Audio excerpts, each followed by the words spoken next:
Admiral Jake Morrison stood on the bridge of his ship, the UES Defiant. He looked out at the stars through the big windows. The stars looked peaceful tonight, but Jake knew better.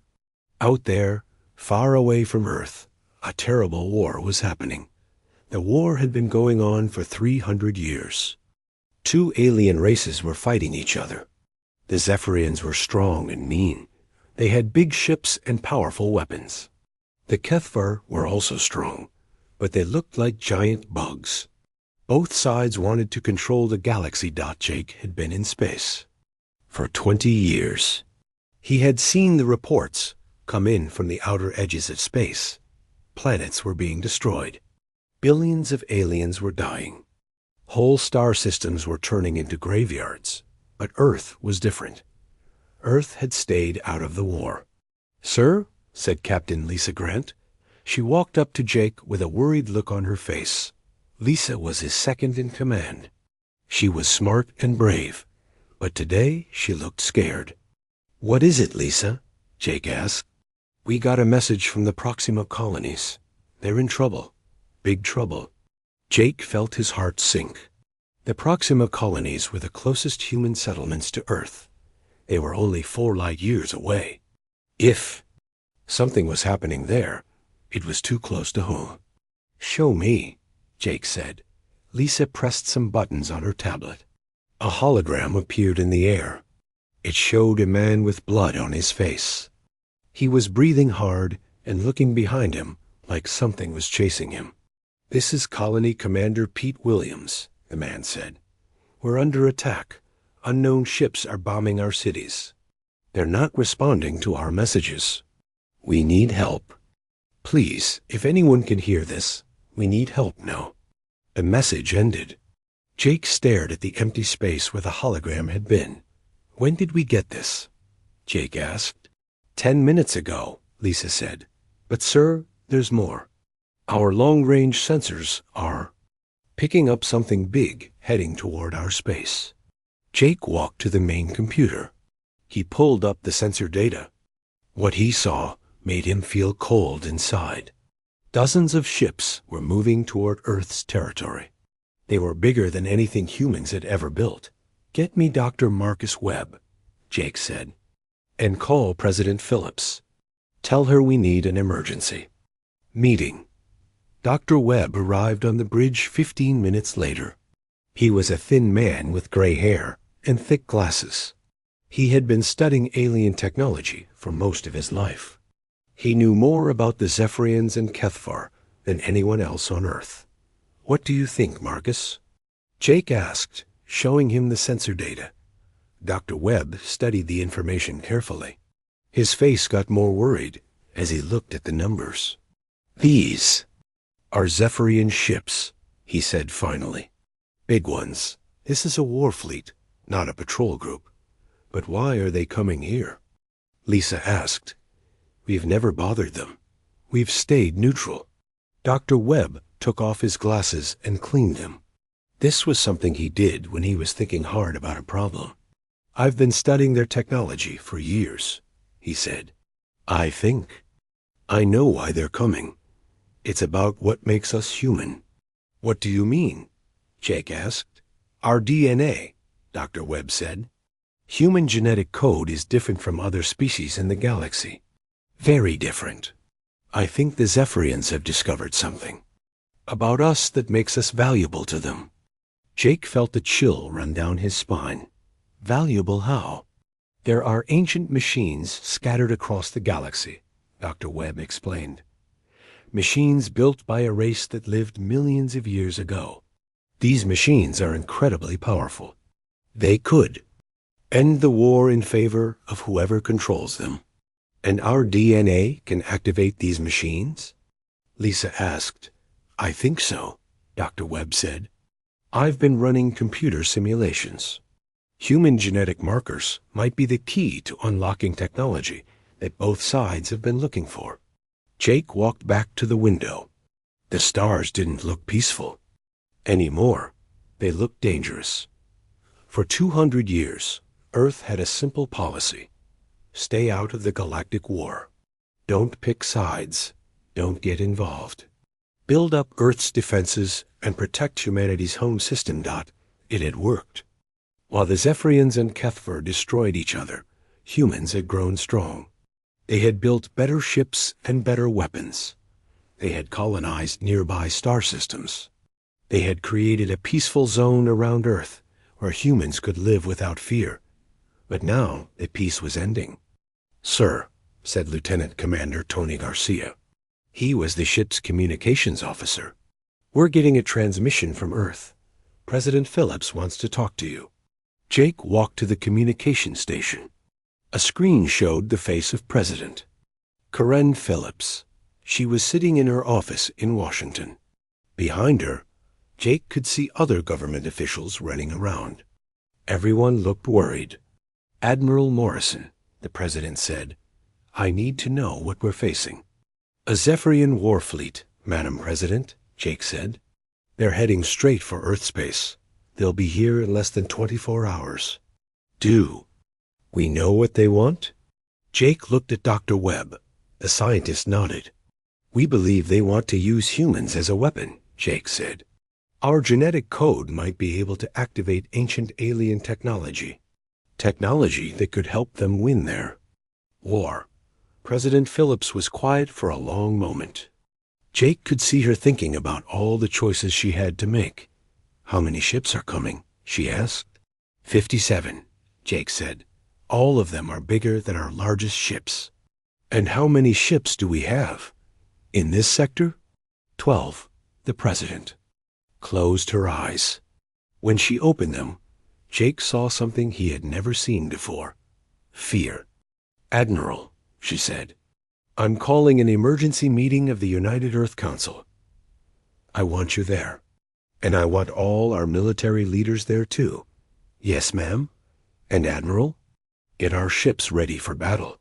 I have a feeling our days of neutrality are over."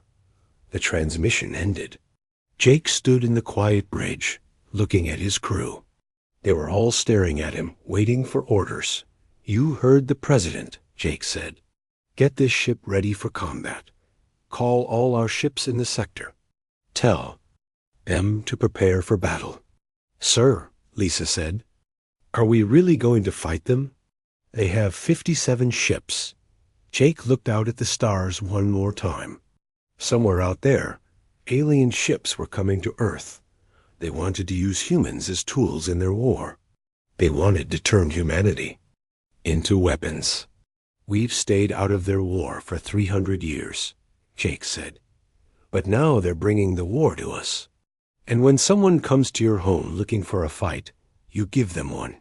He turned to face his crew. "We're going to show them what happens when you knock on Earth's door."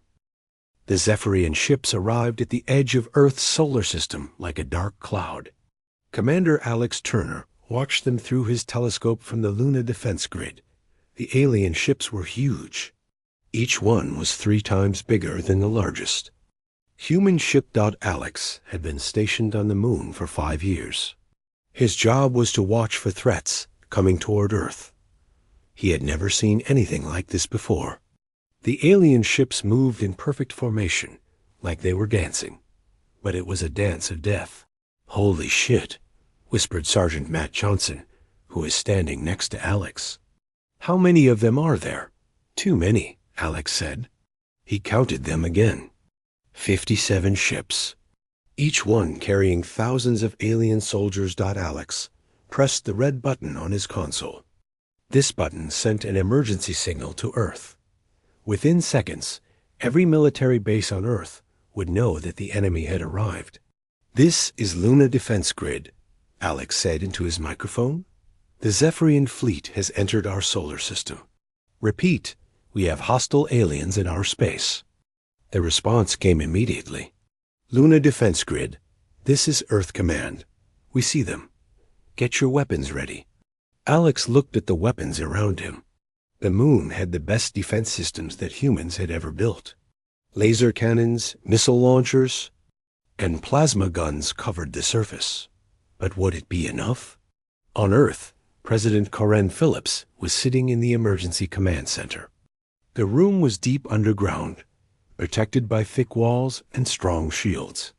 Around her, military leaders were running around, getting ready for war. "Madam President," said Colonel Ryan Brooks. He was the head of Earth's Special Forces. "We're getting a transmission from the alien fleet." "Put it on the main screen." President Phillips said that the screen showed a creature that made everyone in the room step back. The Zephyrian looked like a cross between a lizard and a dragon. It had red eyes and sharp teeth. Its skin was covered in scales that gleamed like metal. "Humans of Earth," the creature said in perfect English. "I am War Commander Ziktar of the Zephyrian Empire. Your time of hiding is over." President Phillips stood up. "This is President Phillips of Earth. We are a neutral world. We have not participated in your war." The alien laughed. It was a sound like metal scraping against stone. "Neutrality is a luxury you can no longer afford," Ziktar said. "We know what you are. We know what your species can do. You will surrender your genetic archives and join our cause, or we will take them from your dead bodies." "We don't understand what you want," President Phillips said. "Do not play dumb with us, human. Your DNA is the key to unlocking the precursor weapons. Those weapons will help us win this war. You will help us willingly, or you will help us as slaves." President Phillips looked around the room. Every person there was staring at her. The decision she made in the next few seconds would decide the fate of humanity. "We refuse," she said as the alien's eyes got brighter. "Then you will die. You have 1 hour to change your mind. After that, we will take what we want by force." The screen went black. "Well," said Colonel Brooks, "I guess we're not neutral anymore." "Get our ships ready," President Phillips ordered. "All of them. And get me Admiral Morrison." In space, Admiral Jake Morrison was already moving. His ship, the UES Defiant, was leading 12 human ships toward the alien fleet. The ships were smaller than the Zephyrian vessels, but they were faster. "All ships, this is Admiral Morrison," Jake said into his radio. "We're going to hit them. Hard and fast. Use the asteroids for cover. Don't let them get a clear shot at you." Captain Nina Hayes was commanding the stealth ship Phantom. Her ship was designed to be invisible to enemy sensors. She would get close to the alien ships and attack them from behind. "Phantom to Morrison," she said. "I'm moving into position. Give me 10 minutes. Copy that, Phantom. All ships, wait for Captain Hayes to strike first." The human ships moved through the asteroid belt like fish swimming through coral. The asteroids were big chunks of rock floating in space. They provided perfect cover for the smaller human ships. Lieutenant Commander Tony Garcia was flying a fighter ship. It was fast and agile, but it had very little armor. One good hit from an alien weapon would destroy it. "Garcia to Morrison," he said. "I'm seeing something weird. The alien ships are having trouble moving through the asteroids." "They're too big," Jake smiled. This was exactly what he had hoped for. The Zephyrians were used to fighting in open space. They had never fought in an asteroid field before. "All ships," you heard Garcia. "Use the asteroids. Make them work for every shot." Captain Hayes reached the alien fleet. Her ship was invisible, but she had to be careful. If she got too close, they might detect her. "Phantom to Morrison," she whispered. "I'm in position. I can see their flagship. It's huge. Take your shot, Captain." Hayes fired every weapon her ship had. Torpedoes and missiles streaked through space toward the alien flagship. The aliens didn't see them coming until it was too late. The explosions lit up space like fireworks. The alien flagship shook and twisted, but it didn't break apart. Its shields absorbed most of the damage. "Phantom to Morrison," Hayes said. "I hit them, but they're still fighting." "Good job, Captain. Now get out of there." The alien fleet started shooting back. Their weapons were powerful, but they were designed for fighting other big ships. They had trouble hitting the small, fast human ships. Jake watched as his ships darted between the asteroids. They would pop out, fire their weapons, and then disappear behind another rock. It was like playing a deadly game of hide and seek. "Morrison to all ships," Jake said. "Focus fire on their engines. If we can slow them down, we can beat them." Tony Garcia dove his fighter toward a Zephyrian cruiser. The alien ship was trying to turn around, but it was too big and slow. Garcia fired his plasma cannons at the ship's engines. The alien ship exploded in a ball of fire. Garcia whooped with joy. "Got one!" he shouted, but the celebration was short-lived. The other alien ships were learning. They started working together, covering each other's blind spots. "Morrison to all ships," Jake said. "They're adapting. Change tactics. Hit and run. Don't stay in one place too long." The battle went on for 2 hours. The humans managed to destroy 5 alien ships, but they lost 3 of their own. The aliens were still winning. "Sir," said Captain Lisa Grant, who was on the bridge with Jake, "we're getting reports from the outer colonies. More Zephyrian ships are attacking our settlements." Jake felt his heart sink. The battle in the asteroid belt was just a distraction. The real attack was happening everywhere at once. "Get me President Phillips," Jake said. The president's face appeared on the screen. She looked tired and worried. "Admiral, what's our situation?" "We're holding them off, but barely," Jake said. "And this isn't their main attack. They're hitting our colonies too. We need reinforcements." "I'm calling up every ship we have," President Phillips said, "but it's going to take time." "Time is something we don't have," Jake said. An explosion rocked the Defiant. Jake grabbed onto his chair to keep from falling. "Direct hit to our port side," Lisa reported. "Shields are down to 60%. Jake looked at the tactical display. The alien ships were closing in. His small fleet was surrounded. "All ships, this is Morrison," he said. "Fall back to Earth. We can't win this fight." As the human ships retreated, Jake watched the alien fleet follow them. The Zephyrians were coming to Earth. The war that humanity had avoided for 3 centuries was finally coming home. "Sir," Lisa said, "what do we do now?" Jake looked at Earth in the distance. It was a blue and green ball floating in space. It was home to 8 billion humans, and now it was in danger. "Now we fight," Jake said. "We fight for everything we hold dear." A battle for Earth was about to begin. The morning after the first battle, Admiral Jake Morrison stood in his command center on Earth's orbital station. Through the big windows, he could see the wreckage floating in space. Pieces of human and alien ships drifted like metal snow. Cost had been terrible. The mining colonies on Ceres and Vesta were gone. 20,000 humans had died in the first day of fighting. The aliens had been pushed back, but they were still out there, waiting. "Sir," said Captain Lisa Grant. She handed him a tablet with the latest reports. "The casualty numbers are in. It's worse than we thought." Jake looked at the numbers. His face got hard. These weren't just statistics. These were people, families, children who would never grow up. "What about our ships?" he asked. "We have 8 ships left that can still fight," Lisa said. "The aliens still have 43. Jake walked to the main conference table. General Amy Carter was already there, along with other military leaders. Amy was Earth's best military strategist. She had spent her whole life studying war. "What do we know about the enemy?" Jake asked.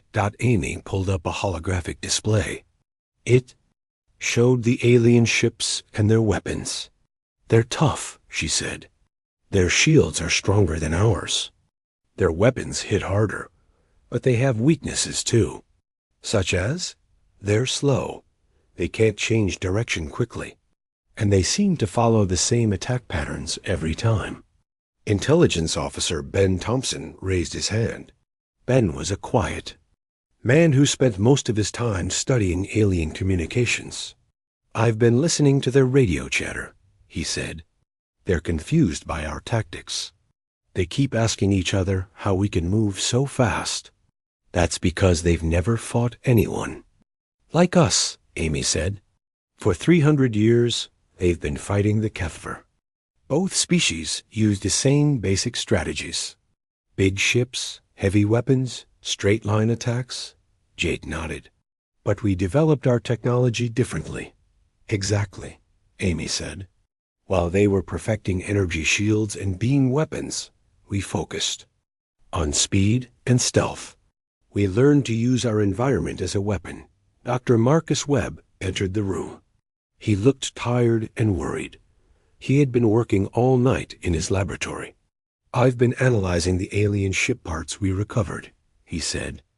"I think I understand why they want us so badly." "Tell us," Jake said. Dr. Webb activated a holographic display. It showed a strand of human DNA next to alien DNA. "Look at this," he said. "Human genetic code has sequences that don't exist in any other known species. These sequences are similar to patterns found in precursor technology." "Precursor technology?" Lisa asked. "Ancient machines built by a race that lived millions of years ago," Dr. Webb explained. "These machines are scattered across the galaxy. Both the Zephyrians and Kethvar have been trying to activate them for centuries." "And human DNA can activate them?" Jake asked. "I think so," Dr. Webb said. "The genetic markers in human DNA match the activation codes in precursor technology. We're like living keys to the most powerful weapons in the galaxy." The room was quiet. Everyone was thinking about what this meant. "So the aliens don't just want to conquer us," Amy said. "They want to use us." "That's right," Dr. Webb said. "They want to turn humans into weapons." Jake felt angry. The aliens saw humans as tools, not people. They didn't care about human lives or human freedom.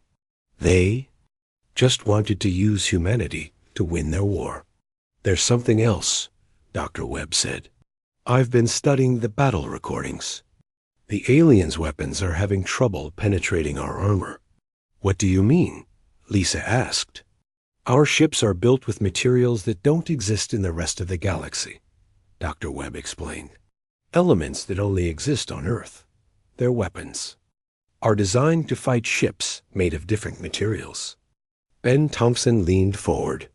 "That explains why they seemed surprised when our ships survived their first attacks." "They expected us to be destroyed easily," Amy said. "But we're tougher than they thought." Jake walked to the window again. Earth looked peaceful from up here, but he knew that alien ships were hiding just beyond the edge of the solar system. "What about the Kethver?" he asked. "Are they involved in this?"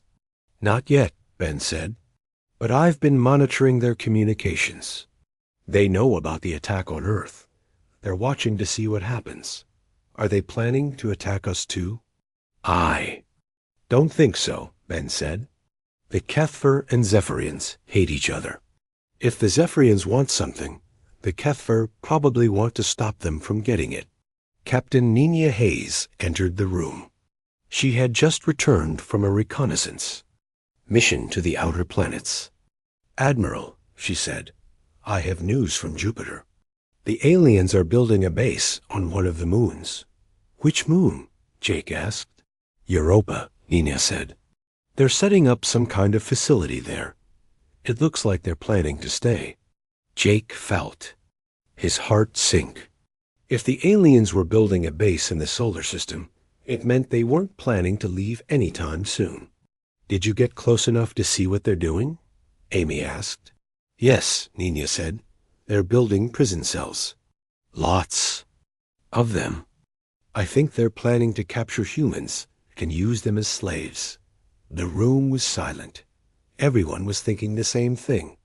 The aliens weren't just trying to conquer Earth. They were trying to turn humanity into their personal weapons factory. "We Need to destroy that base, Jake said. With what? Lisa asked. We only have 8 ships left. Then we'll have to be smart about it, Jake said. We can't fight them head on. We need to use our advantages. What advantages? Amy asked. We know this solar system better than they do, Jake said. We know every asteroid, every moon, every planet.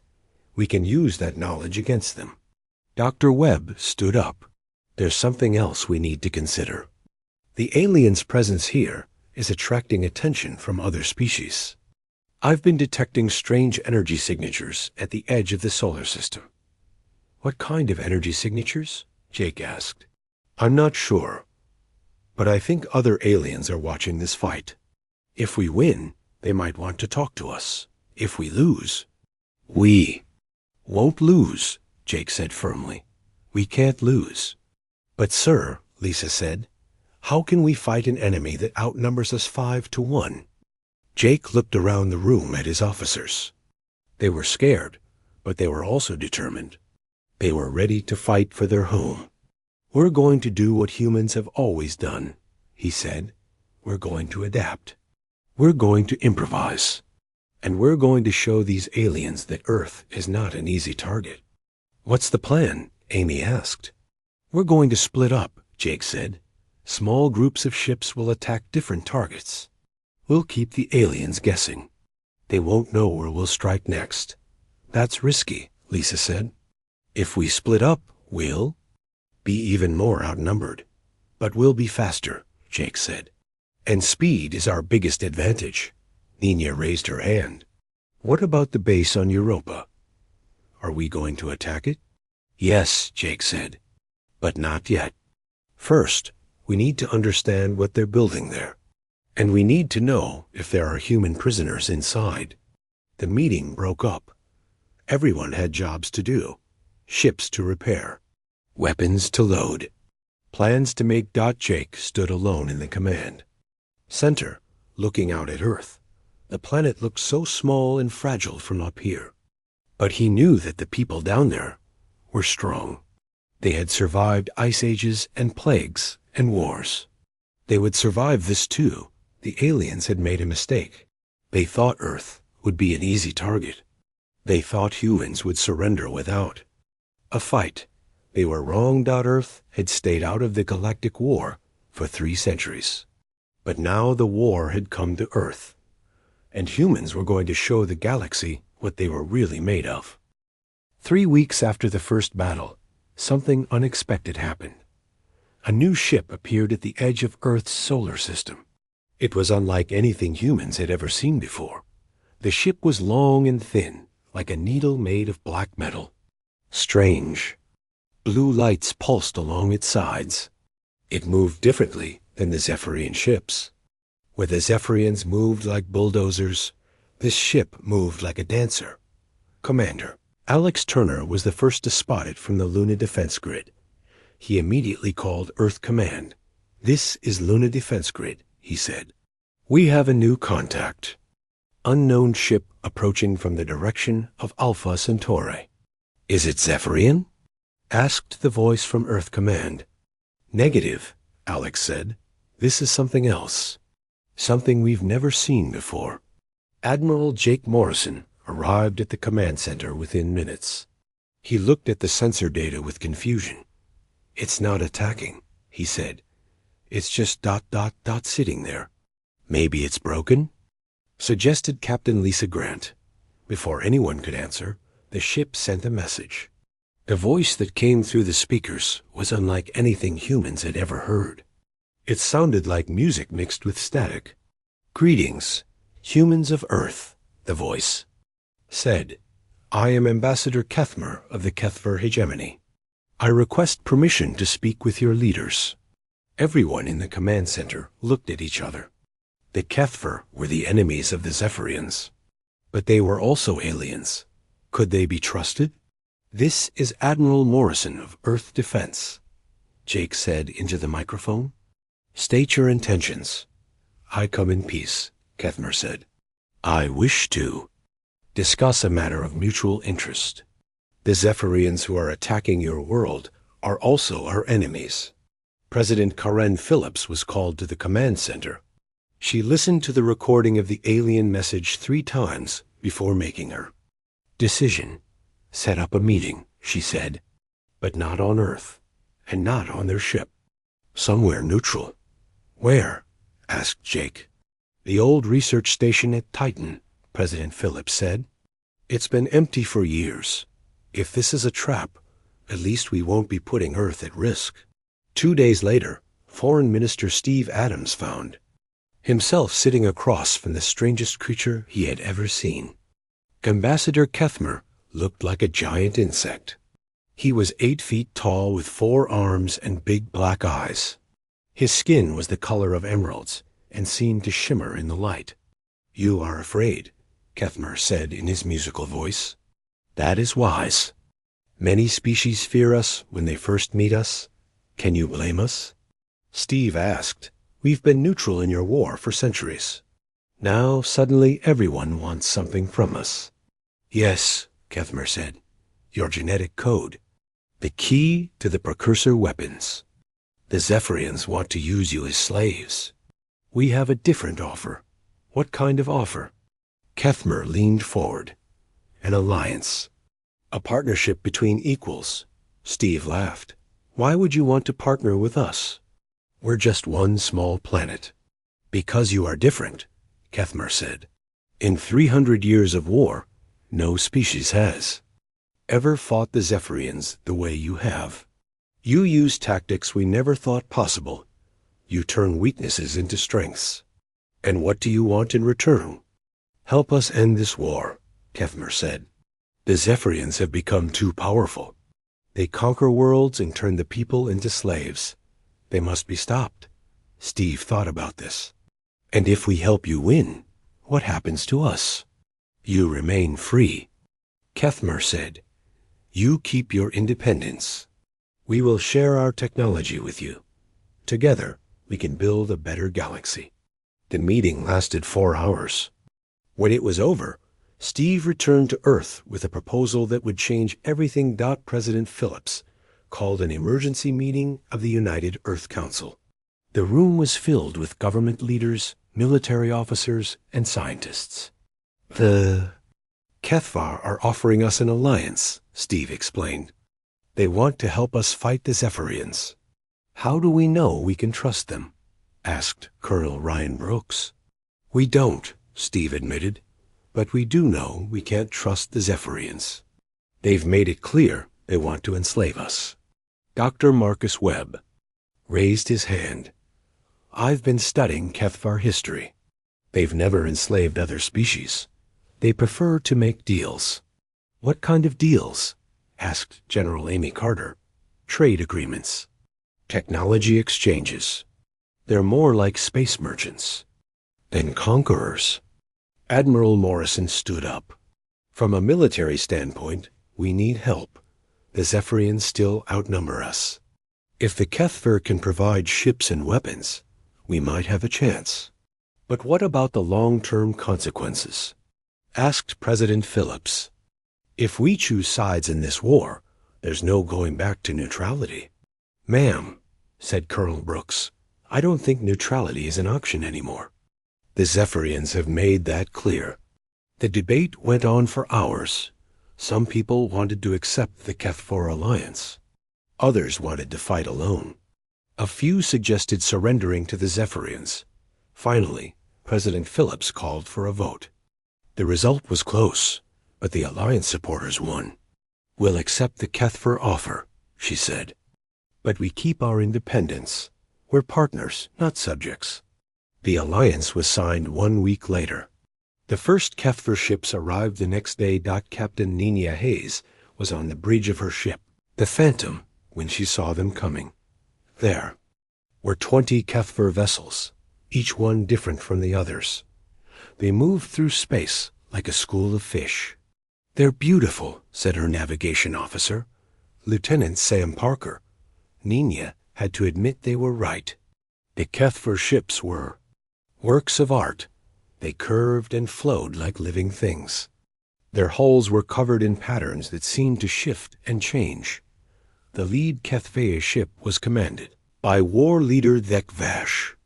He was bigger than Ambassador Kethmer, with scars covering his green skin. When he spoke, his voice sounded like distant thunder.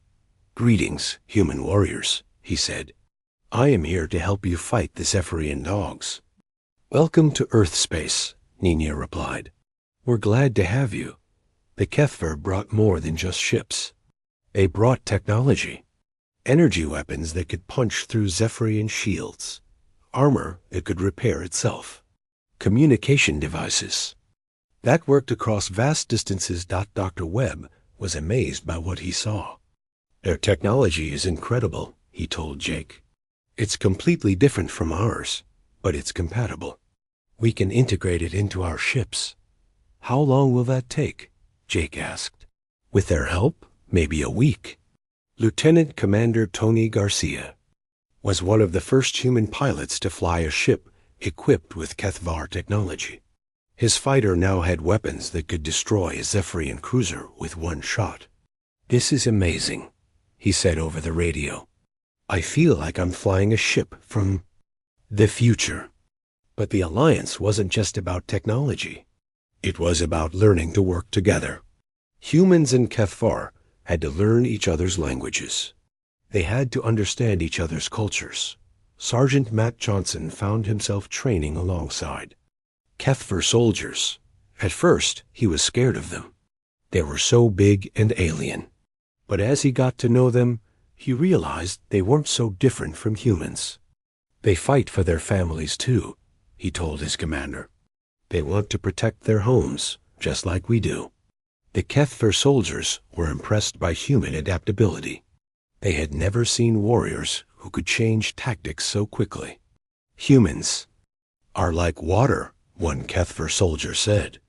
"They flow around obstacles and find ways through any defense." As the alliance grew stronger, the Zephyrians became more desperate. They launched more attacks on Earth's colonies. They tried to capture human prisoners. They even attempted to attack Earth itself. But now Earth wasn't alone. Kethvar ships fought alongside human vessels. The two species learned from each other. Humans taught the Kethvar about guerrilla warfare. The Kethvar taught humans about energy manipulation. "We're becoming something new," Dr. Webb observed. "Not just human or Kethvar, but something in between." The turning point came when a joint human Kethvar force attacked the Zephyrian base on Europa. The mission was led by Colonel Brooks and War Leader Thekvash. Working together, the attack was a complete success.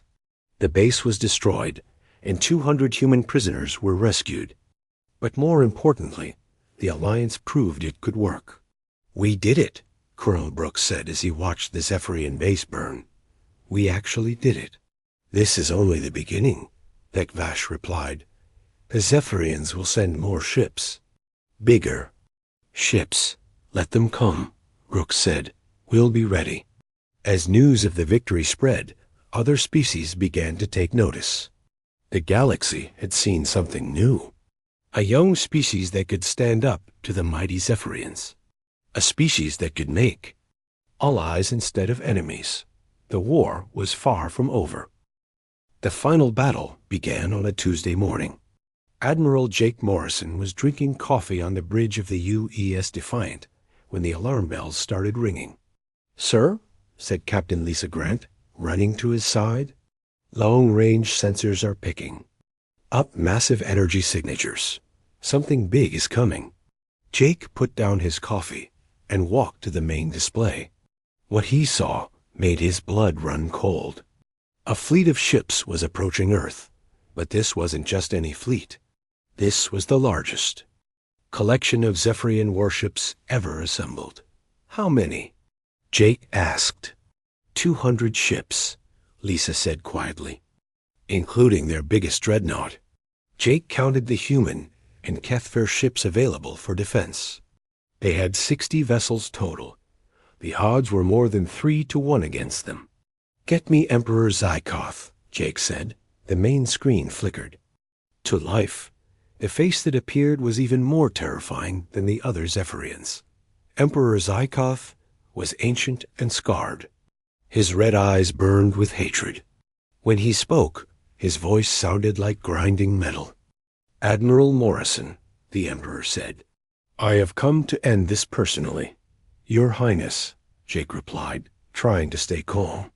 "We can discuss terms. There's no need for more bloodshed." The Emperor laughed. It was a horrible sound that made everyone on the bridge step backward. "The time for talk is over," Zykoth said. "You will surrender all human genetic material to me. Every man, woman, and child will become my property, or I will turn your planet into ash." "We refuse," Jake said firmly. "Then you will die." This Emperor said, "You have 1 hour. After that, I will begin bombing your cities." The transmission ended. Jake looked around at his crew. They were scared, but they were ready to fight. "All ships," Jake announced over the radio. "This is Admiral Morrison. The enemy is giving us 1 hour. We're going to use every minute of it." President Karen Phillips was in the underground command bunker with her advisors. The room was filled with people running around, making final preparations. "Madam President," said General Amy Carter, "all our defensive systems are online. Every ship we have is ready for battle. What about the civilian population?" President Phillips asked. "Everyone who can get to a shelter is already there," Amy said. "The cities are as protected as we can make them." Dr. Marcus Webb was in his laboratory, making final adjustments to a special weapon. For weeks, he had been working with Kethver scientists to understand precursor technology. Now, he thought he had found a way to use it. The genetic activation. "Sequence is ready," he told his assistant. "If this works, we can turn the ancient weapons against the Zephyrians." "And if it doesn't work?" his assistant asked. "Then we're all dead," Dr. Webb said simply. In space, the combined human and Kethver fleet took positions between Earth and the approaching enemy. War leader Thekvash commanded the Kethver ships from his flagship, the Star Dancer. "Human Admiral," Thekvash said over the radio, "my ships are ready. We will fight beside you until the end." "Thank you, my friend," Jake replied. "Let's show them what we can do." The battle began exactly 1 hour later. The Zephyrian fleet attacked in 3 waves. The first wave consisted of their fastest ships. They raced toward Earth at incredible speed. Captain Nina Hayes led the human stealth ships in the opening attack. Her ship, the Phantom, had been upgraded with Kethver technology. She could now stay invisible, even while firing her weapons. "Phantom to all ships," she said, beginning attack run. Nina's squadron struck the Zephyrian advance ships like ghosts. The aliens didn't know what was hitting them. 3 enemy ships exploded before they even knew they were under attack. But the Zephyrians learned quickly. They started firing randomly into space, hoping to hit the invisible ships. One of Nina's ships was destroyed by a lucky shot. "Fall back," Nina ordered. "They're adapting." The second wave of Zephyrian ships was bigger and stronger. They moved in tight formation, covering each other with overlapping shields. Lieutenant Commander Tony Garcia led a squadron of human fighters against them. His ship was now equipped with precursor weapons that Dr. Webb had activated using human DNA. "Garcia to all fighters," he said. "Target their engines. These new weapons should cut right through their shields." Tony's squadron dove into the enemy, formation like angry hornets. The precursor weapons worked perfectly. They sliced through Zephyrian shields like they weren't even there. "Direct hit," Tony shouted as an enemy cruiser exploded. "These weapons are incredible." But the Zephyrians had weapons too. A massive beam of energy struck one of the human fighters. The pilot, Lieutenant Sarah Kim, barely had time to scream before her ship was vaporized. "Sarah," Tony yelled. But there, was nothing he could do. The battle was too intense. On the surface of Mars, Colonel Ryan Brooks was leading a ground assault against Zephyrian landing forces. The aliens had tried to establish a base on the Red Planet. "All units advance," Brooks ordered. "Don't let them dig in." Human soldiers and HFY warriors fought side by side. The aliens were bigger and stronger, but the humans were faster and smarter. They used the rough terrain of Mars to their advantage. Sergeant Matt Johnson found himself fighting next to a HFY warrior named Kliktar. The alien was wounded, green blood flowing from a cut on his arm. "Can you keep fighting?" Matt asked. "I will fight until my last breath," Kliktar replied. "These Zephyrian dogs must not win." Together, they charged a Zephyrian position. Matt threw grenades while Kliktar provided covering fire. The enemy position was overrun in minutes. Back in space, the main battle was reaching its climax. Emperor Zekoth's flagship, the Eternal Dominion, was the size of a small moon. It had enough firepower to destroy planets. "All ships, focus fire." "On the flagship," Jake ordered. "We have to take out their command ship." Every human and HFY vessel fired at once. The space between the fleets lit up with energy beams and explosions, but the Emperor's shields were too strong. "It's not working," Lisa said. "Their shields are absorbing everything we throw at them." On Europa, Dr. Webb was activating the largest precursor weapon ever discovered. It was hidden inside the moon itself, built by the ancient race millions of years ago. "Genetic scan complete," Dr. Webb said to his team. "The weapon is accepting human DNA as the activation key." The ancient weapon powered up for the first time in eons. Energy flowed through circuits that had been dormant since before humans existed. "Weapon ready," Dr. Webb announced. Targeting the Zephyrian flagship, a beam of pure energy shot out from Europa. It was unlike anything anyone had ever seen. The beam was so bright, it hurt to look at. It struck the Eternal Dominion directly. The Emperor's shields, which had withstood everything else, simply vanished. The ancient weapon cut through the flagship like a sword through paper. Impossible. Emperor Zekoth screamed as his ship began to break apart, but the Emperor wasn't finished.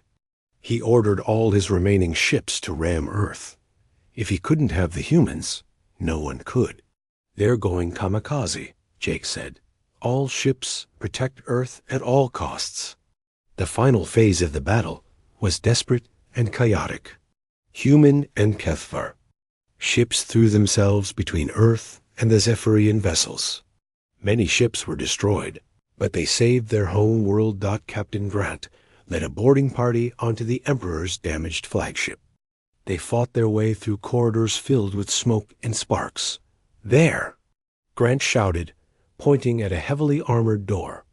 "The Emperor is in there." They blasted through the door and found Emperor Zekoth on his command throne. He was wounded, but still alive. His red eyes burned with rage. "You think you have won," he snarled, "but you have doomed the galaxy.